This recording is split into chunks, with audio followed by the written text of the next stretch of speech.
사람은 태어나면서부터 먹어야만 합니다. 늘 음식을 먹어야만 살지요. 그러나 때가 되면 먹어야는 하지만 먹는 것이 최적의 목적은 아닙니다. 우리가 먹는 음식이 우리 체내에서 소화되고 분해되어서 우리의 이 생명을 유지하고 보존하는 데 필요한 여러 영양분이 되어져야 하지요.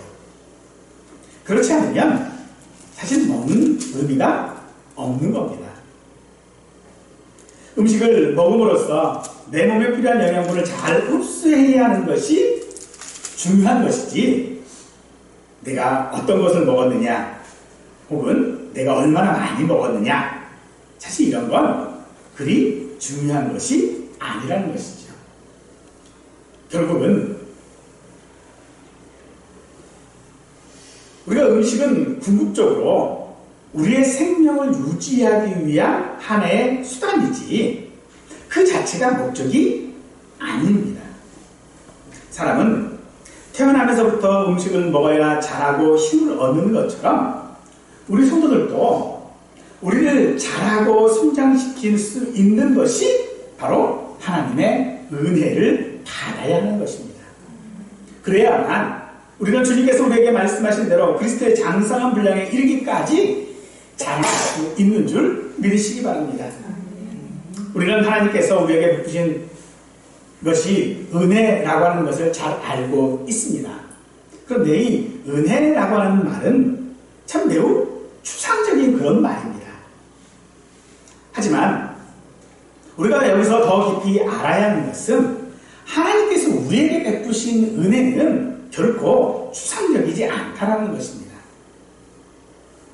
그것은 하나님께서 우리에게 베푸신 은혜가 세 가지가 있는데, 그것은 징계를 포함하는 말씀, 그리고 기도, 그리고 세례와 성찬을 포함하는 성례일 것입니다.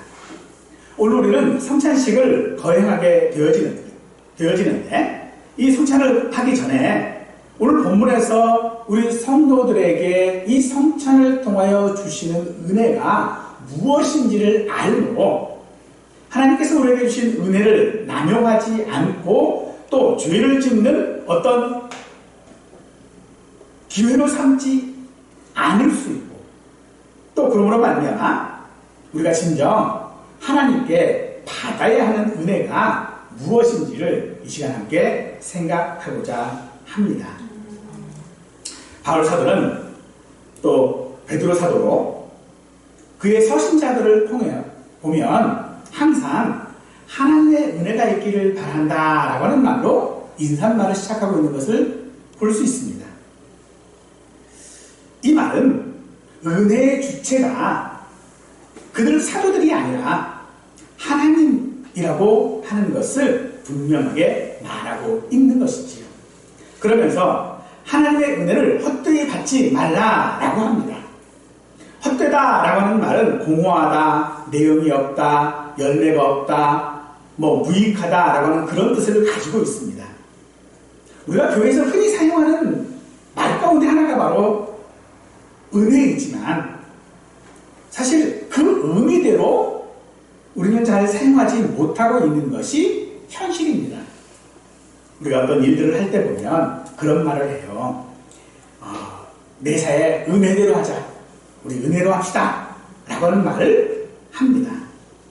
그런데 그 말은 어떤 때 쓰는가 봤더니요,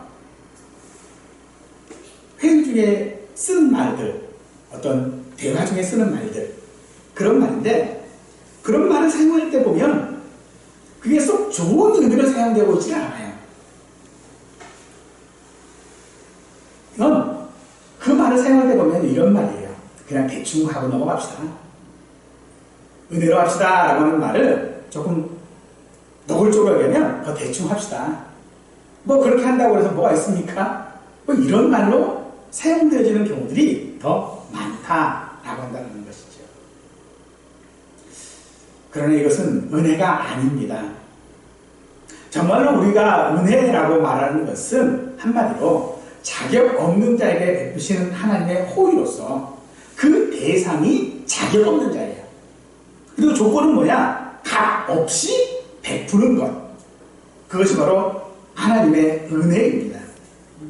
그뿐만 아니라 이 은혜는 모든 피조물들에게 다 골고루 나누어주는 은혜가 아니라 오직 하나님께서 그 주권적으로 택한 자들에게만 주시는 것이 바로 하나님의 은혜인 줄 믿으시기 바랍니다.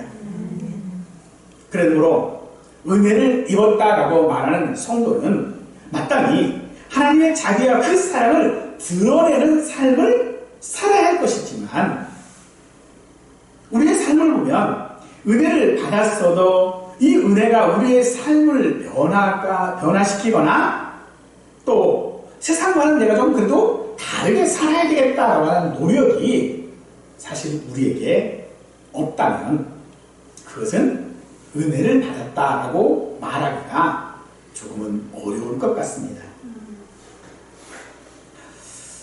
이스라엘 백성들을 보면 그들은 애굽에서 구원을 받았지요. 그리고 건널 수 없었던 홍해를 마른 땅으로 건넜고요.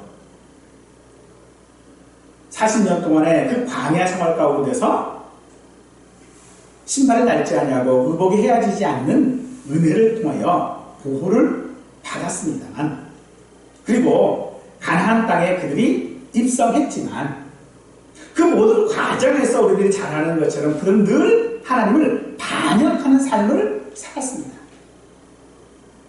그것은 결코 하나님의 은혜를 받은 백성다운 그런 모습은 아니었다는 것입니다.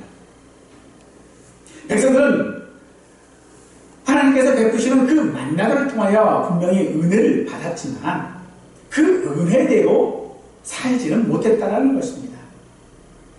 하나님께서는 오늘날 우리 성도들에게도 은혜를 베푸십니다. 그 중에 우리가 오늘 행하는 이 성찬은 그 은혜를 외적으로 나타내는 분명한 예식으로 우리가 성찬을 합니다. 그래서 이 성찬의 외적인 표지는 떡과 포도주입니다. 당시 몸에 영양을 공급하고 힘을 돋기 위해 식사 때마다 사용하는 것이 떡과 포도주였습니다. 어떤 특별한 게 아니었다는 거죠. 보통 사람들이 평범하게 먹는 음식이었습니다. 이런 음식을 표지로 삼아서 그 은혜, 즉 예수님의 피와 살로 표현되어지는 그 실체의 능력과 효과가 우리는 성찬을 통하여 늘 받는 것이라는 것이죠. 이것은 곧 이스라엘 백성들이 광야 생활을 마치고 가나안 땅에 들어갔죠. 그런데 그 가나안 땅이 젖과 꿀이 흐를 수 있는 땅인 이유가 무엇입니까? 지금 여러분들 가나안 땅이 어디죠? 지금의 이스라엘이잖아요.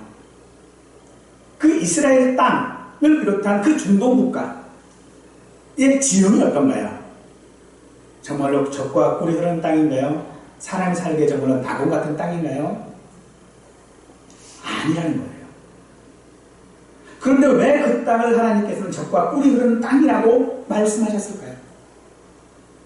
그것은 그곳에 하나님과 함께하기 때문인 것입니다. 사랑하는 성도 여러분, 하나님과 함께하는 우리의 삶이 가나안 땅, 젖과 꿀이 흐르는 그런 삶인 줄 믿으시기 바랍니다.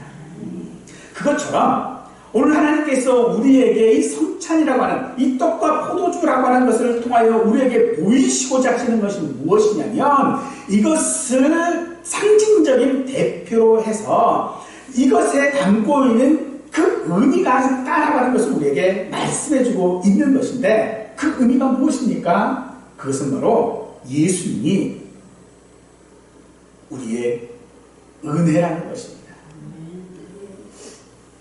내가 예수님을 믿는 것 그 자체가 곧 하나님께서 내게 주신 놀라운 은혜이고 그 은혜를 확인하는 것이 무엇이냐? 바로 떡과 포도주를 통한 성찬이다 라고 말하는 것입니다. 그러므로 우리가 이 성찬을 할 때에 헛되이 받지 말아야 하는 것은 그것이 무엇인지 의미를 전혀 모르는 것이라는 거죠. 이스라엘 사람들은 가나안 땅에 입성했습니다. 그러나 그들에게 그 땅은 결코 젖과 꿀이 흐르는 땅이 아니었습니다. 왜 그렇습니까? 그들은 단지 그 땅에만 입성할 뿐 하나님과 함께하지 않았기 때문인 것이죠. 이스라엘 백성을 향한 하나님의 은혜는 그들을 정말 애굽에서 구하시고 홍해를 마른 땅으로 건너게 하시고 젖과 꿀이 흐르는 그 가나안 땅으로 인도하신 것입니다만 그 사실만을 우리에게 말하는 것은 결코 아니라는 것이죠. 그 사실 안에 우리는 하나님의 은혜가 무엇인지를 알아야 할 줄 믿습니다. 따라서 오늘 보면 그 사실을 우리 성찬하고 연결하고 있습니다. 이스라엘 백성들이 그 사건을 통하여 그들에게 베푸신 하나님의 사랑과 능력을 극적으로 경험하게 됨으로써 그 사건들이 하나님께서 자신들을 택하시고 자신들을 거룩한 백성이라고 하시는 그 정체성을 그 땅을 통해서 그들은 깨달아야 했지만 그러지 못했다는 것이죠. 그와 마찬가지로 우리 성찬도 성도들에게 베푸신 하나님의 은혜임으로써 이것이 애굽이 상징하는 바 죄악된 세상과 결별하는 데 있어서 하나님의 사랑과 능력으로 말미암아 내가 구원받았고 하나님께서 나를 부르셨고 하나님 나를 보호하고 있으며 이것들을 이 성찬을 통하여 내 정체성을 확인해야 한다는 것입니다. 추수 때가 되었습니다. 추수는 사실 수고하지 않고 수확을 기대하는 것은 어려운 일이겠지요. 하지만 곡식을 자라나게 하는 것은 전적으로 하나님께서 햇빛을 비춰주시고 비도 내려주셔야만 하는 것입니다. 어쩌면 농부의 수고는 5%에 불과하고 나머지는 다 하나님이 하신 것이다 라고 해야 할 것입니다. 이처럼 은혜도 마찬가지입니다. 은혜는 어디까지나 하나님이 베풀어 주신 것이고 하나님께서 자발적이고 무조건적인 사랑으로 주신 것입니다. 우리가 생각해야 되는 것은 이 100%의 개념입니다. 어떻게 100%가 되어지느냐, 어떻게 내가 구원받고 어떻게 내가 은혜를 받느냐라고 말했을 때에 우리가 좀 오해하지 말아야 되는 것은 하나님께서 95%를 하시고 내가 5%를 하거나 혹은 하나님께서 99%를 하시고 내가 1%를 하거나 하는 거 아닙니다. 온전히 하나님께서 100%를 하시는 거예요. 그 하나님께서 하시는 그 100%에 내가 1%든 5%든 10%든 더 하는 거예요. 100%에 10%를 더하나 1%를 더하나 똑같은 100%입니다. 이것이 바로 하나님께서 우리에게 주시는 은혜의 강도예요. 우리 사람의 행위로서는요, 그 은혜를 갚을 길이 없다는 것입니다. 안 갚아도 되는 게 아니라 도무지 갚을 길이 없다는 거예요. 그런 은혜를 우리가 너무 가볍게 생각하면 우리 삶은요 나태해질 수밖에 없습니다. 하나님의 은혜는 예수님의 죽으심으로 말미암아 우리에게 주어진 것들입니다. 은혜의 대가가 예수님의 죽음이라고 하는 것을 우리가 안다면 결코 우리는 그 은혜를 가볍게 여길 수는 없을 것입니다. 왜냐하면 은혜는 값 없는 생명을 요구하기 때문인 것입니다. 그러므로 우리가 오늘 행하는 이 성찬은 예수님의 죽으심과 관련이 있는 것입니다.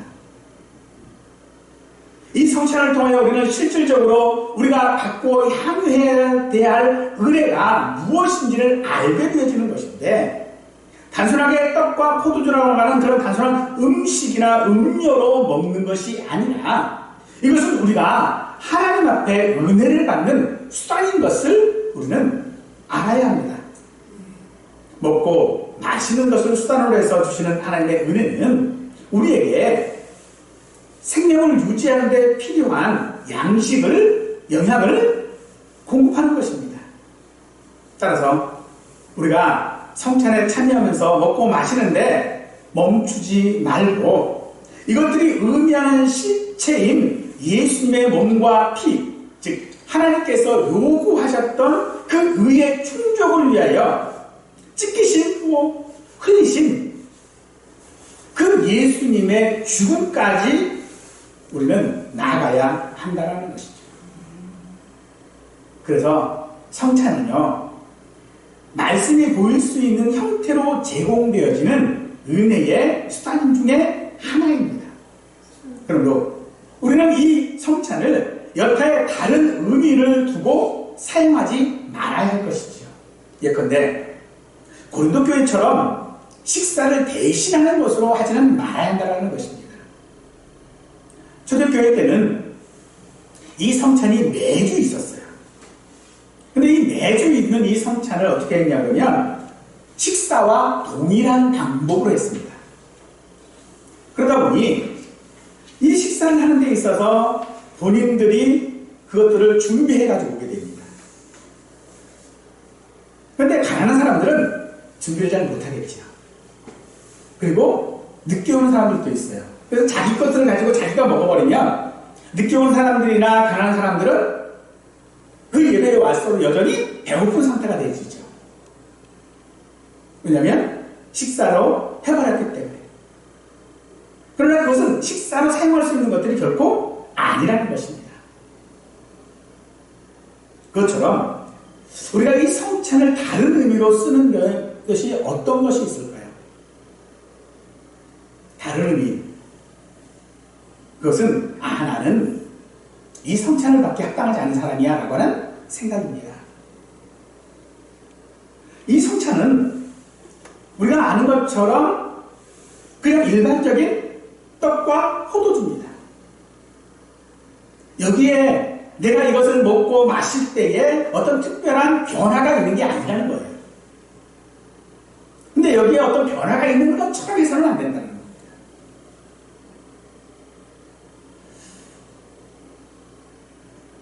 왜냐하면 우리는 이것을 통하여 내 안에 있는 것들에 대하여 새롭게 은혜가 무엇인지를, 예수님이 누구신지를 우리는 생각하게 되어지는 것이죠. 그러므로 우리는 이 성찬을 헛되이 받지 않게 하기 위하여 성찬에 참여할 때는 항상 주의하고 또 신중해야 합니다. 그래서 성찬에 참여하는 성도는요, 자기를 살피라 라고 하고 있습니다. 성찬식을 거행할 때 항상 저도 이 경고를 먼저 하지요. 이런 하나님께서 우리에게 주시는 것들의 그 본의에 가장 합당하게 우리가 쓰이기를 바라는 마음에서 하는 것입니다. 그래서 자기를 살피지 아니하면 이 성찬의 의미는 희미해지고도 모호해져 버릴 수밖에 없는 것이죠. 그래서 성찬에 참여하는 사람들은 우리 교회의 규범에 따라 사실은 세례를 받지 아니하는 사람은 절대로 참여시키지를 않습니다. 즉, 이 성찬을 받기에 합당하지 않다라고 생각하는 사람은 그 성찬에 참여하지 말라고 경고해요. 하지만 이 경고는요, 너 죄인이니까 참여하지 말라는 그런 말이 아닙니다. 죄 없는 사람만 참여할 수 있다라고 하는 그런 이야기가 아니라는 것입니다. 우리가 죄가 있다라는 것을 알라라는 것이고, 그것을 정말로 온통히 생각하고 주님 앞에서 고백하고 그 성찬에 참여하라는 것입니다. 성찬이 약속하는 그 은혜를 누리기 위해 우리 자신을 살펴야 할 터인데, 그 살핀 살핀다고 해서 내 약점, 내 잘못만을 생각하는 것이 아니라 자신을 늘 합당하지 않게 여기라는 것도 아닙니다. 오히려 자기를 살피라고 하는 이 말은요, 그 은혜에 내가 힘입어 내 자신을 더 격려하고 더 힘을 내라 라고 하는 그런 의미인 것입니다. 마태복음 21장에 보면 한 왕이 자기 아들의 혼인잔치를 준비했습니다. 그래서 그 혼인잔치에 참석할 만한 자격을 가진 사람들을 초대했어요. 그런데 놀랍게도 사람들이 그 초대를 거절을 합니다. 심지어 그 심부름을 하는 종을 죽이기까지 하네요. 왕은 그들이 그 잔치에 참여하기에 합당하지 않은 자라고 정의하고 종들을 보내서 길거리로 내보내고 만나는 사람 누구든지 다 그 잔치에 오라고 초대를 합니다. 그래서 혼인잔치에 많은 사람들이 참석을 했어요. 그리고 왕이 그 혼인잔치를 둘러보는 중에 예복을 입지 않은 사람이 있는 것을 발견하게 되어집니다. 그래서 22장 13절 말씀에 그 손발을 묶어 바깥 어두운 데에 내던지라. 거기서 슬피 울며 이를 갈게되리라 라고 합니다. 아니, 자기가 초대해놓고 예복 입지 않았다고 쫓아내요. 도대체 이게 무슨 얘기입니까? 결국 자기를 살핀다라고 하는 것은 예복을 입는 것과 같은 것입니다. 사람들은 분명 자기를 초대한 그 자리가 어떤 자리인지를 알았습니다. 그 혼인잔치에 초대했다라고 하는 것을 분명히 알았고 자기를 초대한 이가 누구인지를 분명히 알았습니다. 그런데 그 자리에 그 의미를 생각하지 않고 갔다라는 것이겠죠. 그러므로 예복을 입었다라고 하는 것은 그 의미가 무엇이고 그 자리가 어떤 자리인지를 자기를 초대한 분이 누구인지를 분명히 알고 있었다라는 것을 말하는 것입니다. 즉 청함을 받을 뿐 아니라 자신이 택함을 받은 자인 것들을 나타내는 것이 곧 예복이었던 것입니다. 출애굽기에도 보면 애굽에서 도망친 모세가 80세가 넘도록 광야에서 양을 치는 목자로 살았어요. 그런데 그 중에서 하나님께서 떨기나무 가운데에 불을 지피시고 모세를 부르십니다. 그리고 가까이 오는 모세를 향하여져서 출애굽기 3장 5절 말씀에서 내가 선 곳은 거룩한 땅이 내 발에서 신을 벗으라 라고 하시지요. 자기를 살피는 것은 발에서 신을 벗는 것입니다. 모세를 떨기나무 앞으로 부르신 분은 하나님이시지요. 그래서 그것은 거룩한 땅이 된 것입니다. 하나님이 계시기 때문입니다. 이 사실을 인정하는 것이 발에서 신을 벗는 것이고 그것이 곧 자기를 살피는 것인 줄 믿으시기 바랍니다. 사람들은 자기를 살핀다고 해서 자기 살피는 것을 별로 좋아하지 않습니다. 왜냐하면 나를 살펴보면요 결코 좋은 모습으로 내가 드러나지 않는다라는 것을 너무 잘 알고 있기 때문이죠. 하지만 우리는 말씀에 따라서 우리를 살펴야 합니다. 내 자신의 기준이 아닙니다. 내 자의적인 판단으로 내 자신을 판단하는 것이 아닙니다. 우리는 하나님께서 나를 어떻게 판단하시는가, 하나님께서 나를 어떻게 대하시는가에 따라서 우리 자신을 살펴야 하는 것입니다. 그러므로 우리가 이 성찬에 참여할 때 나를 살펴야 하는 것, 내 자신을 살펴야 하는 것은 내가 자격이 있느냐 없느냐를 말하는 것이 아니라 내가 예복을 입는 것이고 발에서 신을 벗는 것인 줄 믿으시기 바랍니다.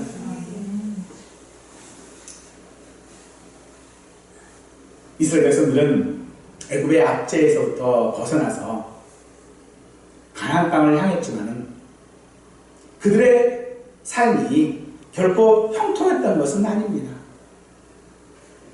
광야로 나온 그 순간에 그들은 앞에 닥친 것이 홍해였고, 그리고 준비했던 모든 음식들이 다 떨어져 버리고 말았습니다. 당장 먹을 것이 없었고 마실 물이 없었던 상황이 되었습니다. 애굽에서는 나왔지만 당장 굶어 죽게 생긴 거죠. 그러나 하나님은 그들을 광야에서 굶어 죽도록 방치하지 않으셨습니다. 하나님께서는 그들에게 먹을 것과 마실 물을 주셨습니다. 하늘에서는 만나를 내리셨고 반석에서 물을 내셨습니다. 이것을 오늘 우리 본문에서는 신령한 식물 그리고 신령한 음료라고 말하고 있고, 그것을 이스라엘 백성들이 다 같이 먹고 마셨다라고 말하고 있죠. 오늘 우리는 성찬을 대할 때에 다 같이 떡을 먹을 것이고 또 포도주를 마실 것입니다. 그런데 그것이 정말로 우리에게 신령한 음식, 신령한 음료가 되어져야 하는 것은 내 자신을 살펴야 하는 것입니다. 내 자신을 살피지 아니하고 마시는 것은, 먹는 것은 결코 올바른 것이 아니라는 것입니다. 그러므로 이것을 거부하라는 것이 아닙니다. 내가 자격 없음을 알고 그럼에도 불구하고 하나님께서 내게 은혜 베푸셨다는 것을 감사하는 것입니다.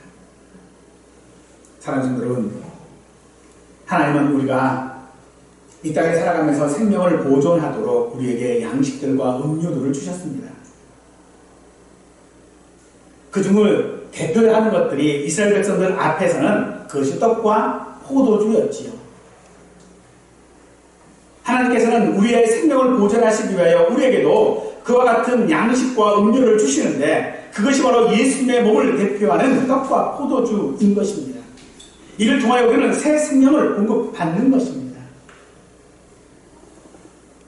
그런데 우리에게 그렇게 은혜의 수단을 통하여서 은혜를 주셨는데 그 은혜를 받지 못하고 그저 형식으로만 행하면 나중에는 이게 우리에게 면역이 생겨서요, 이게 정말로 고귀한 은혜의 강도인지를 모르고 우리에게 주신 그 은혜의 강도가 차례차례 무능하게 되어져 버리고 말 것입니다.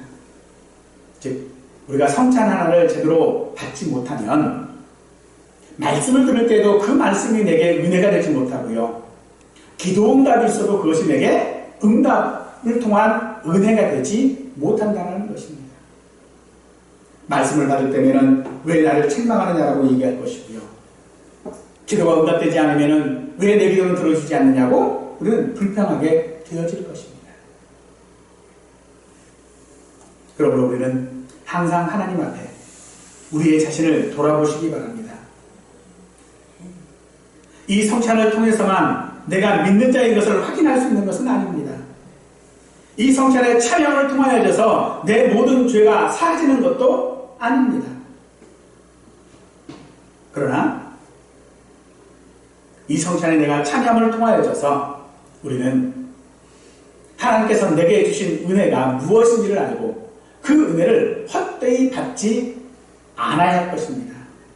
고린도후서 6장 1절 말씀입니다. 우리가 하나님과 함께 일하는 자로서 너희를 권하노니 하나님의 은혜를 헛되이 받지 말라. 즉, 이 말은 우리가 성찬에 참여하는 것이 아니라 참여한 후에 우리의 모습이 어떠해야 하는 것을 말하고 있는 것입니다. 이제 내게 모든 죄들은 다 사해졌고 하나님께서 내 아버지시고 하시니 내게 있었던 모든 근심, 걱정, 부담들을 다 이제는 내려놓고 그저 내 마음대로 내 편한 대로 살아가도 된다 라고 하는 것이 아니라, 이 성찬에 되새기는, 이 성찬에 스며져 있는 진리를 내 자신의 삶에 적용하는 것입니다. 그래서 내가 삶이 어떻게 살아올 수 있는 삶인지, 이 은혜가 얼마나 내게 넘치는 은혜인지, 이 사실들을 우리는 깨달아야 합니다. 하나님의 은혜는 우리의 느낌이나 혹은 우리의 서고 넘어지는 것에 달려있는 것이 아닙니다. 그러니 사랑하는 성도 여러분, 내 모습이 지금 어떠하든지 간에 하나님 앞에 나오실 수 있기를 원합니다. 하나님 앞에 나오는 자들은 하나님께서 그들에게 은혜를 주실 것이 분명합니다. 또한 하나님께서는 더 하나님 앞에 나오기를 원하는 자들을 향하여서 그들의 모습들을 기뻐하시고, 그리고 그들이 구하는 모든 것들을 찾게 하실 줄 믿으십시오. 이것이 오늘 우리가 함께 행하는 성찬의 의미이고, 이 성찬의 의미는 단지 이 성찬으로 마치는 것이 아니라 우리의 삶을 통하여 이 성찬의 의미가 더더욱 드러날 수 있기를 간절히 축원하겠습니다.